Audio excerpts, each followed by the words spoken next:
Hello friends, welcome to only PSC academy. और मज़े में हैं आप सभी। खैर अच्छी बात है, मज़े में ही होंगे और पढ़ाई भी अच्छी चल रही होगी आप लोगों की, मैं आशा करती हूँ ऐसी। तो हम लोग आज आयोग की दूसरी क्लास है और इसमें हम आज मध्य प्रदेश राज्य निर्वाचन आयोग पढ़ेंगे। लेकिन उसके पहले मुझे थोड़ी सी बातें करना है आप लोगों के साथ। ज़्यादा नहीं करना, नहीं सोचे मैडम तो बहुत ही ज़्यादा बात करती हैं, थोड़ी सी ही करना है।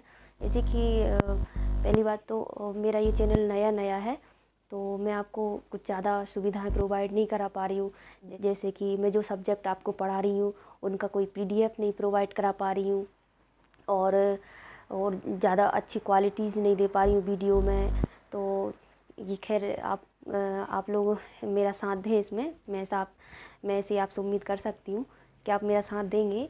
और वैसे मेरी पूरी कोशिश रहती है कि आपको पढ़ाई में मैं कोई भी कमी ना छोड़ूं। मैं बोर्ड पर पढ़ाती हूँ, मेरे पास कोई डिजिटल बोर्ड नहीं है या फिर कोई प्रोजेक्टर वगैरह कुछ भी नहीं है। मोबाइल से ही करती हूँ जो भी करती हूँ, लेकिन फिर भी मैं कोशिश करती हूँ कि बोर्ड के द्वारा ही, बोर्ड पर ही आपको वो पूरी जानकारी दे सकूँ जो किसी भी टॉपिक से रिलेटेड हो या जो एग्ज़ाम पॉइंट ऑफ व्यू से ज़रूरी है, जो कि आपके एग्ज़ाम में आ सकती है। तो ये मेरी पूरी कोशिश रहती है और मैं अच्छे नोट्स से ही आपको पूरी चीज़ें कवर करवा रही हूँ। तो आप इस चीज़ से बेफिक्र रहें। आप ये ना सोचें कि मैं कोई सुविधा प्रोवाइड नहीं करा रही, तो ऐसा ना हो पढ़ाई में कोई कमी रहे। आपकी पढ़ाई में कोई कमी नहीं रहेगी, इस चीज़ का मैं आपको विश्वास दिलाती हूँ। बस आप लोगों का सपोर्ट बना रहे मेरे साथ, जैसे अभी तक आपने मेरा सपोर्ट किया है ऐसे ही मेरा सपोर्ट करते रहें। और आज से मैंने एक नई क्लास भी स्टार्ट कर दी है करंट अफेयर की, जो कि ब्रजेश सर द्वारा आपको करंट अफेयर पढ़ाया जाएगा और उनके ही द्वारा एक नया सब्जेक्ट और स्टार्ट हो रहा है जो कि ज्योग्राफी रहेगी।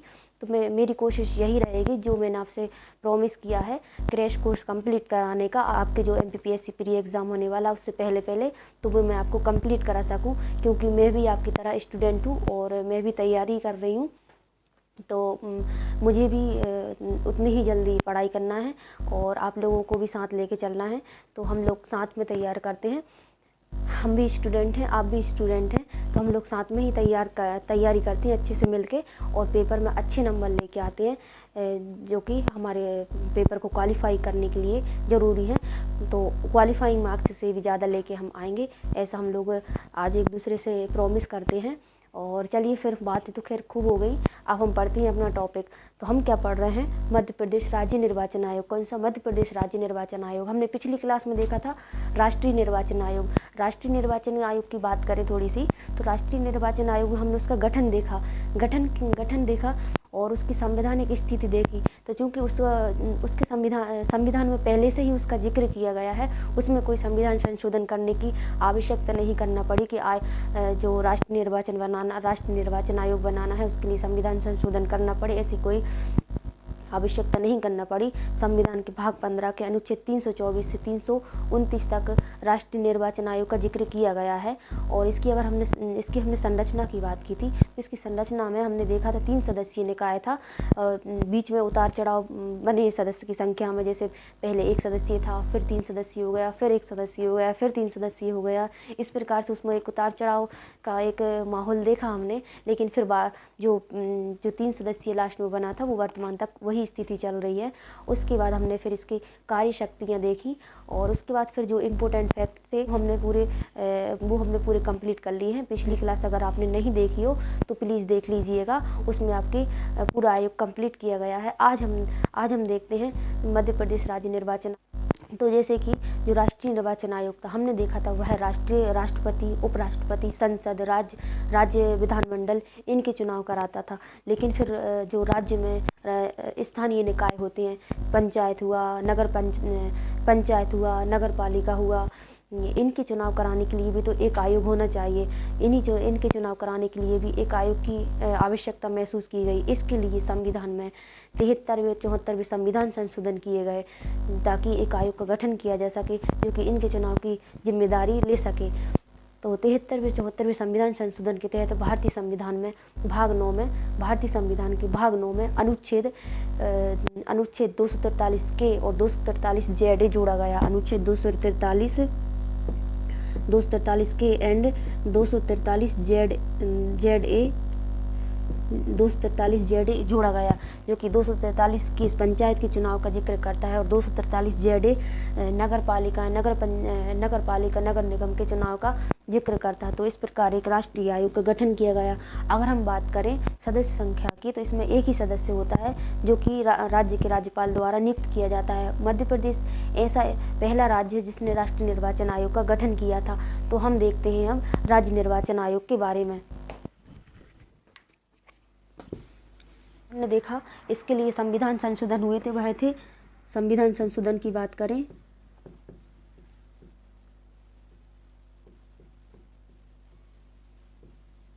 संविधान संशोधन हुए थे 73वां एंड 74वें संविधान संशोधन के तहत एक संविधान के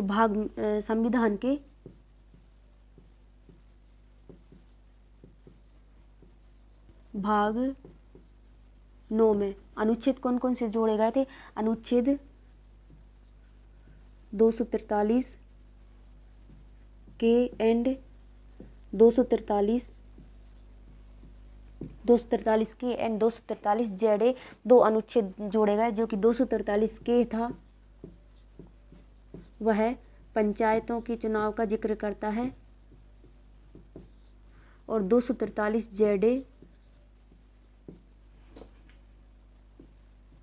243 जेडे नगर पालिका के चुनाव का जिक्र करता है। नगर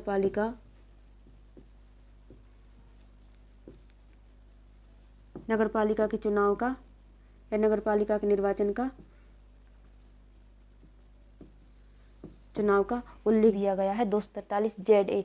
अब हम देखें अगर हम देखें इन अनुच्छेदों के तहत क्या कहा गया है, तो पंचायतों अथवा नगर पालिकाओं के निर्वाचक नामावली तैयार करने निर्वाचन संबंधित अधीक्षण, निर्देशन और नियंत्रण के लिए एक आयोग का गठन किया जाएगा, या फिर एक नियंत्रण की शक्ति एक आयोग में निहित होगी। वह कौन सा आयोग कहलाएगा? वह कहलाएगा राज्य निर्वाचन आयोग। देखा जाए तो पंचायत या नगर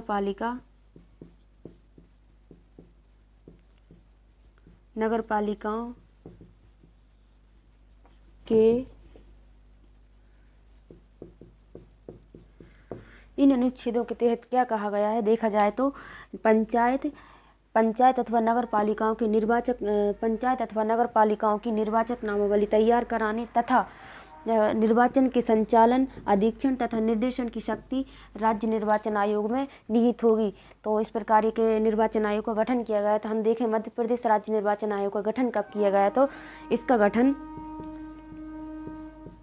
1 फरवरी 1900 मध्य प्रदेश राज्य निर्वाचन आयोग का गठन 1 फरवरी 1994 को किया गया था।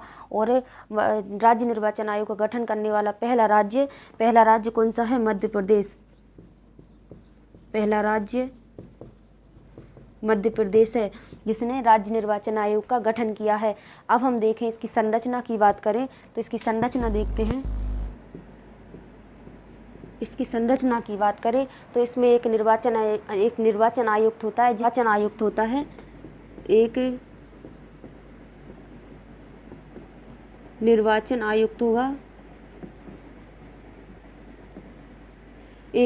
आयुक्त होगा जिसकी नियुक्ति किसके द्वारा की जाएगी?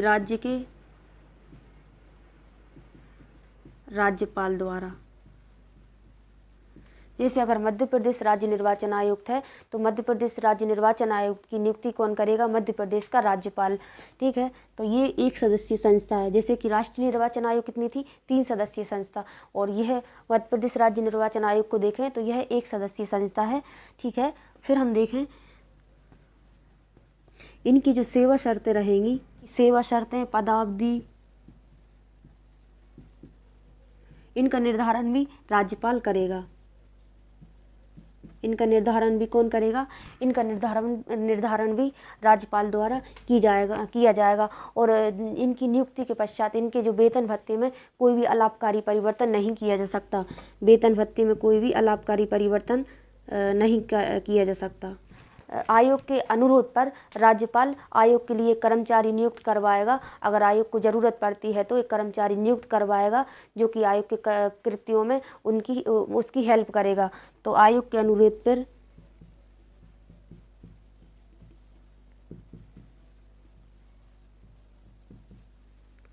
राज्यपाल एक कर्मचारी नियुक्त करवाएगा।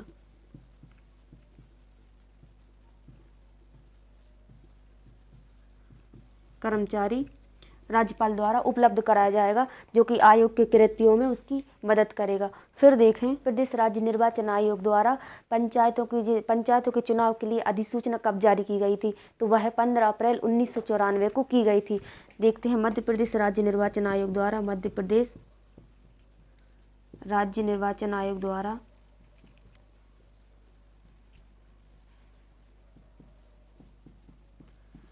पंचायत चुनाव की अधिसूचना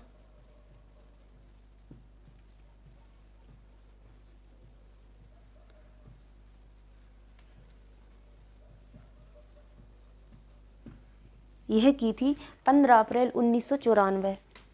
अब हम इसके कुछ और फैक्ट को देखते हैं। जैसे इसके प्रथम अध्यक्ष कौन थे? तो प्रथम अध्यक्ष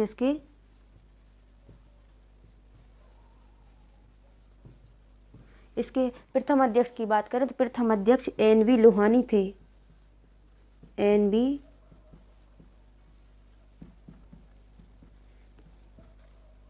प्रथम अध्यक्ष इसके NV लोहानी थे। फिर बने गोपाल शरण शुक्ल। फिर उसके बाद आए आदित्य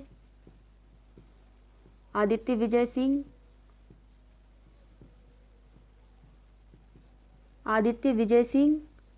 फिर इनके बाद आए R परशुराम।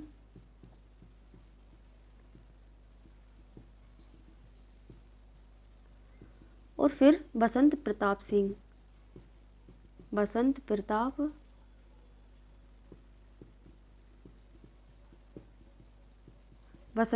सिंह। जो कि वर्तमान में भी यही है।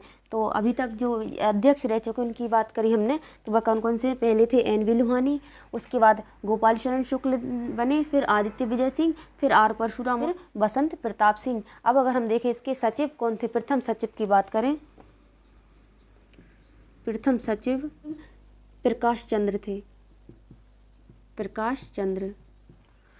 और अगर वर्तमान सचिव की बात करें, वर्तमान सचिव तो यह थे दुर्ग विजय सिंह।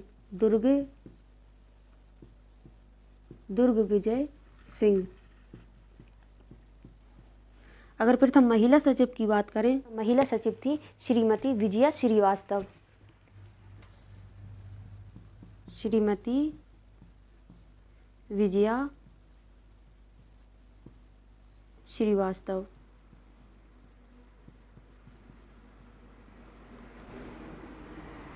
यह थी प्रथम महिला सचिव। यह कुछ राज्य निर्वाचन आयोग से संबंधित जानकारी थी। इसमें कुछ ज़्यादा नहीं है, हमने जितनी भी जानकारी थी हमने पूरी पढ़ ली है इससे संबंधित। यहाँ से कोई भी क्वेश्चन बने वो सब क्वेश्चन यहाँ से कवर हो जाएंगे। पूरी जानकारी हमने देख ली है। अब मिलते हैं हम लोग अगली क्लास में, तब तक आप रिवीजन करते रहिएगा। Thank you.